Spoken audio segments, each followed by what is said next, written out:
Hoorah, Space Marines, and welcome to my 100% playthrough of the 2023 Quake 2 Remaster on Nightmare. This is Unit 10, Final Showdown. Alright everyone, welcome back one final time to the Quake 2 Remaster of 2023, the final unit of the base campaign. Everything has been done so far. All we have left to do is take out the Makron himself. Inner Chamber is where we find ourselves.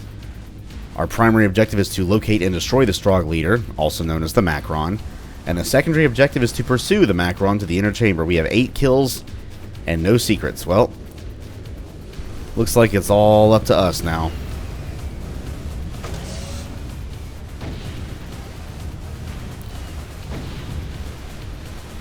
Breaching, breaching, breaching. I don't know why those lasers take out that door like that. You think the Makron wouldn't want you to just be able to make your way to him, but who knows? He could be very egotistical that way. Anywho, let's go up this elevator here. Now we gotta access this central elevator, but we have to get rid of this glass panel first. And we do that by pressing 2 switches, one on both sides of this platform. And that magma pit is inescapable, by the way, so yeah, if you fall down there, you're screwed. But we're going to take this nice and slowly. I have actually failed the platforming here more times than I care to admit. But not today, says I, not today. We're going to get the BFG out for the final encounter here. Because once we go up here, look who's waiting for us. There he is.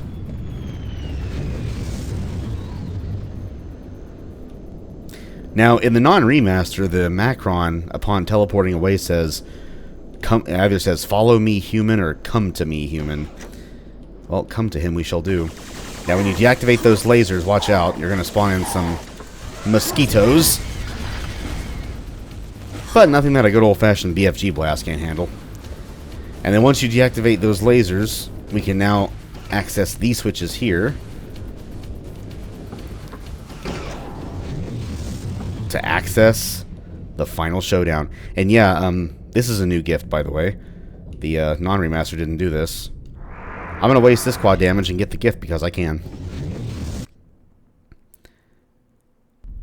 And here we are at last, back in space. Final showdown. 1 kill and, ooh, a secret. Really? Okay. I'm game. I'm game. I am absolutely game. And you know what? We could use the BFG on the final boss. We might just, but my chain gun has been trying to tell me a bit lately that she's feeling a bit hungry. And well, if my girl wants to eat, my girl gonna eat. But the Makron is not alone. He is manning a ginormous battlesuit. The Jorg battlesuit. This thing in the non-remaster had 3,000 hit points, whereas the Makron had 4,000. Well, Makron still has 4,000 as far as I know, but Jorg has way, way more than the Makron does. And I think the Jorg is entirely robotic. I don't think it's alive in any way. But you know what? You've given us enough shit, Makron. We're going to go on a nice little invulnerability quad damage rampage. Yeah, you don't like that, do you? Look at him. Oh, yeah. You know what? Screw the BFG. Let's keep this out. Come on, Makron. Where are you at? Railgun me all you want. But your ass is dead. And splat. I also love how his brain is in his torso. Very interesting. Secondary objective, locate an open escape pod. Well, we shall do that, but we still have this final secret to find. What could it be?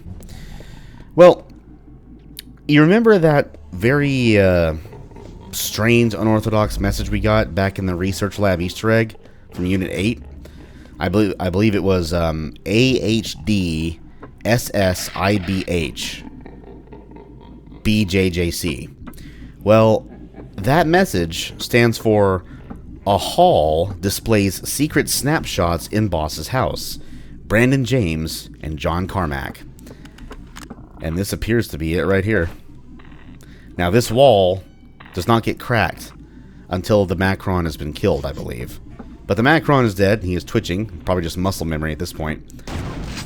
So let's see what we got over here. Well, well. The I.D.S.S.I.B.H Gallery. Donna Jackson, the I.D.S.S.I.B.H mom, who still works for I.D.S.S.I.B.H, by the way. John Carmack, programming. He's apparently a little shy. Brian Hook, programming, who is apparently a stick figure sporting a really rad dad bod. Adrian Carmack, art. Now, I keep forgetting, but I think there's actually no relation between Adrian and John Carmack. They just happen to have the same last name. He didn't want his picture taken. Neither did Kevin Cloud, who also worked on art. John Cash, not to be confused with John E. Cash, programming. Ouch. Paul Steed, art.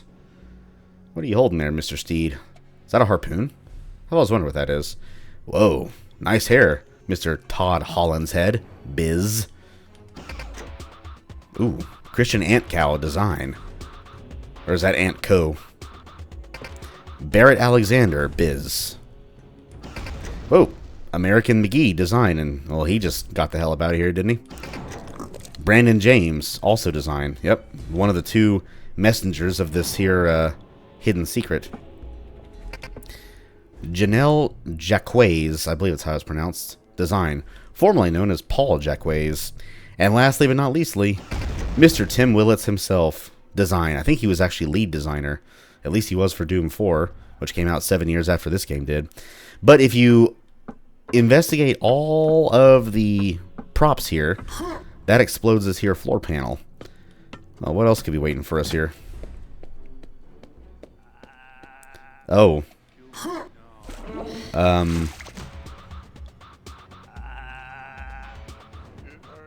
Should I be in here? This is looking a little NC-17. Nice light show. You know, I'll leave you all alone. You guys are probably here of your own volition. Now, ordinarily, in the non-remaster, that'd be it. But guess what? In the remaster, we have a little something else. We have the I.D.S.S.I.B.H Gallery.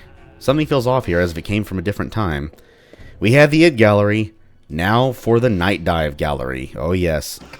Donna Jackson, 2023 edition. I.D.S.S.I.B.H Mom and Office Manager. Nice to see her still there at I.D.S.S Software. Kevin Cloud, 2023 edition. Senior producer with the Berserk Fist from Doom. Mike Sponge Rubitz, senior programmer. Those must be his pets. Adam Pyle, design manager. James Haley, lead developer, and his kitty. John Maleficus Dean, lead AI programmer. Oh! Oh, and there's the male, female, and cyborg player models. So this must be the guy who's responsible for the improved AI of the enemies. Well, a very good job, Mr. Maleficus. A very good job indeed. And here's the man himself, Samuel Kaiser Villarreal, or Villarreal, however it's pronounced. Lead engine programmer, the guy who created the Kex engine. And for those of you who aren't aware, Kex actually stands for Kaiser EX, because it's an engine that he made himself. So a huge thank you to this guy right here for bringing all these old classics to modern PC releases. Edward Richardson, multiplayer lead. I haven't actually tried the multiplayer yet. I probably should. Who's this? Jonathan Polya, enhanced models and additional art. Daniel Albano, developer. Any relation to Captain Lou Albano? Hey, paisanos, it's the Super Mario Brothers Super Show. Eric W., level compiler tools. Brendan McKinney, cinematic sequences. Oh, hey, Lightguard, how you doing? He's not counted as a kill, he's just kind of there, and what the hell is this? I think that's an upside-down player model with some chaos going on. Thanks to our QA team, Nancy Parson, Gus Newton, Wayne Dayberry. I like how Wayne is his real name and his nickname. Jason J.R. Rosenberger, Gabe Glover, Garrett Pomeroy, Alex Henson, Emily Reyna, Haley Hoos. I like that name, Hoos. Jordan Becker, Yosef Solomon, and Zach Bregman. And this guy here. Oh. Jonathan Peril Barkley. Or is that pronounced Peril? I'm going to say it's Peril. Additional programming. Life goal completed. Thanks Cypress and my bro Chris. So, fun fact, Mr. Peril here, Mr. Barkley, This is actually the developer that I got in touch with on Nightdive's Discord regarding, initially, the glitched missing kill in one of the Ground Zero maps. Now, at the time of recording this, not necessarily, well, potentially anyway, at the time of publishing, that the patch still has not dropped. Now, I'm sure they don't really want to give any, concrete time frames as to when that'll happen. So by the time I get there, that patch may or may not have still dropped. Like there's like a little miniature light guard patrolling on top of his picture. But yes, so I let Mr. Peril here know about the glitch, and he and I we chatted back and forth on Discord for a bit and brought it to his attention, and he found out that it was an oopsie on the QA side of things. These guys here. How many people is that? 1, 2, 3, 4, 5, 6... Henson is 7, 8, 9, 10, 11, 12. So yeah, these 12 people, it kind of snuck by them, but that'll be one of the biggest fixes of this new patch. So, thank you to Mr. Barkley / Peril for putting up with my perfectionism. Big thanks, sir. I guess that's his own sound effects he made there. And what's this? Max Wayne and Sebastian Reddy. Additional programming. Oh. Glitchy. What's in here? A minecart that you can't get to. Also, it has no wheels. And what else? Ooh. Well, that's pretty. Thank you for playing. Quake 2 will always rule the cosmos. You damn right it will. And that is a wonderful, wonderful thumbnail opportunity. Oh, yes. Well, potential thumbnail opportunity. I don't think there's anything else here. So, yeah. That's it. We are finished. Now, my first time playing through this, I didn't even know this was here. I actually found it on, I think, the Quake Wiki, or someone on Discord mentioned it, and I was like, hold on, what? So I had to replay it, of course, also because it's fun.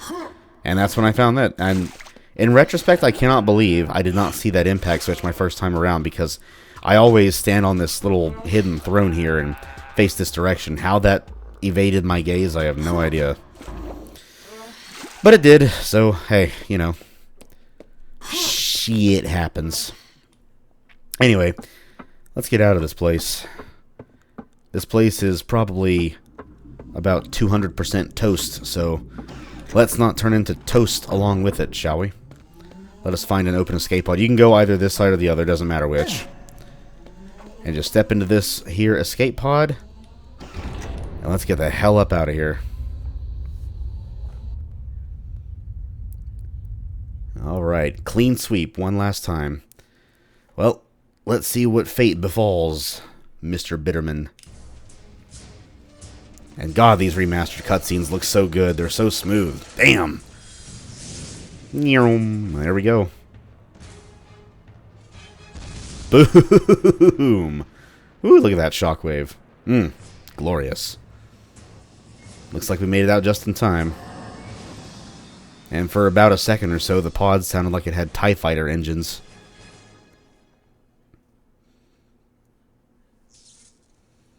Oh, what rock have we crashed upon now?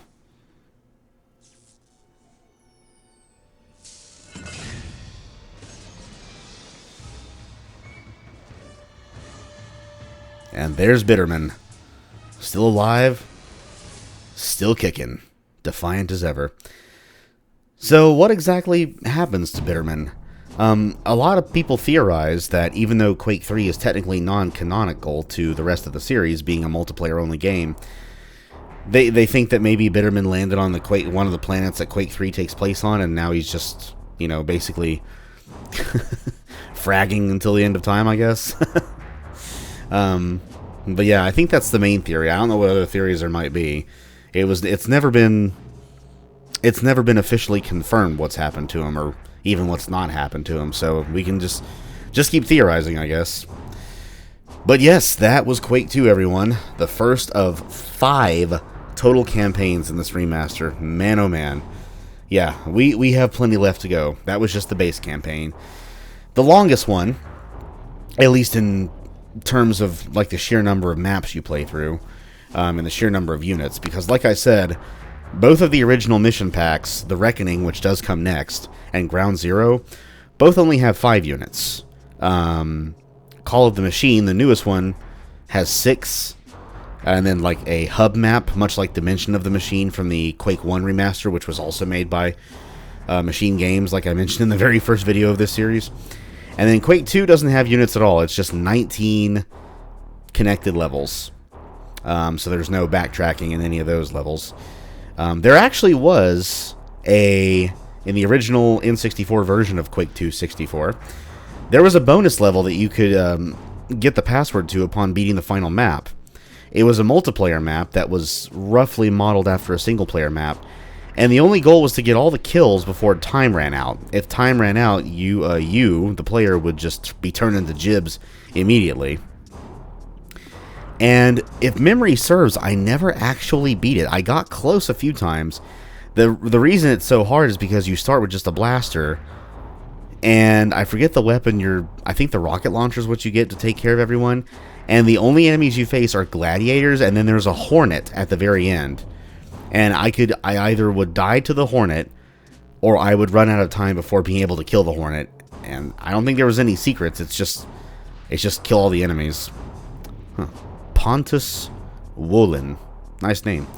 And that's not in the remaster for some reason. I wonder if they could be convinced to put it in there. But the level in question was just called Twists. And like I said, it was a multiplayer map, because Quake 2 64 did have split screen multiplayer that was able to be played in single player. And yeah, it was just a time trial gauntlet basically. But hey, we'll see if it gets put in, because if it does, I want to try beating it. I don't know how many attempts it'll take me, because it is a hard ask. It's a tall order. But I think one of the biggest reasons I had so much difficulty with it as a kid was because, I'm playing on an N64 controller, which I don't care how used you get to that thing. It's tough to play FPSs on an N64 controller. So with this remaster, with the smoother frame rates and the vastly improved controls, I think it wouldn't be anywhere near as hard. Still hard, but not as hard. I might actually look up some YouTube footage of it after I finish recording this and start the rendering process and see what it looks like when you beat it. I think what happens when you beat it is, as soon as you kill the final enemy, I think you even have to wait for the Hornet's death animation to finish. So like he keels over and he explodes for a bit, and then he just turns into gibs. And I think after that is when the map finishes. So I think if time runs out during the death animation, you technically fail. I think. Boy, would that suck. Oh man. But anyway, I'm prattling on for too long. That was Quake 2, everyone. I hope you all enjoyed it. I know I did. But, hey, that's only one adventure out of 5. We have plenty of Quake 2 left. And this remaster deserves all the love that can possibly be given to it. I think it's currently sitting at a 97% overwhelmingly positive rating on Steam as far as the recent reviews are concerned. I think overall it is still very positive at 94%. And let me tell you, other than the railgun nerfing, which I'm not a fan of, I will say, still an extremely useful weapon, but it's mainly for like sniping and taking out low-level enemies, which is fine. It's definitely faster than, using the machine gun at long range or the shotgun at long range. But, yeah, other than the railgun nerfing, I honestly can't really find any issue other than like the hangs in Call of the Machine. I just hope that I don't have any of those in the other expansions, because like the very first hang that I suffered was actually in the Reckoning, believe it or not. But I think that's Raster Productions. That's who made Quake 2 64. Okay, I always wondered who developed that. Anyway, what was I even saying? Yeah, I'll just hope that I might actually do that temporary workaround that Peril mentioned to me, that console command I showed off, jobs_enable _0. There is no auto-saving that happens in the original mission packs that I know of, other than the beginning of the level itself. And this took place near the end of the level. And I think what happened with that hang was I entered a room full of fodder guards, but improved versions of them. Yeah, there's going to be some improved guards. I think I killed a couple, but then the sound effects started like layering on top of each other and sounded really gross and artifacty.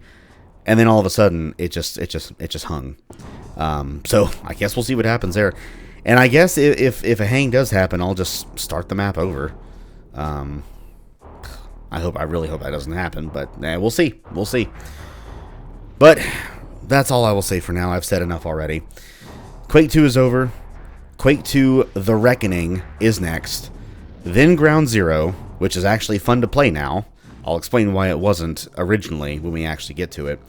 Then Quake 2 64, and then finally Call of the Machine.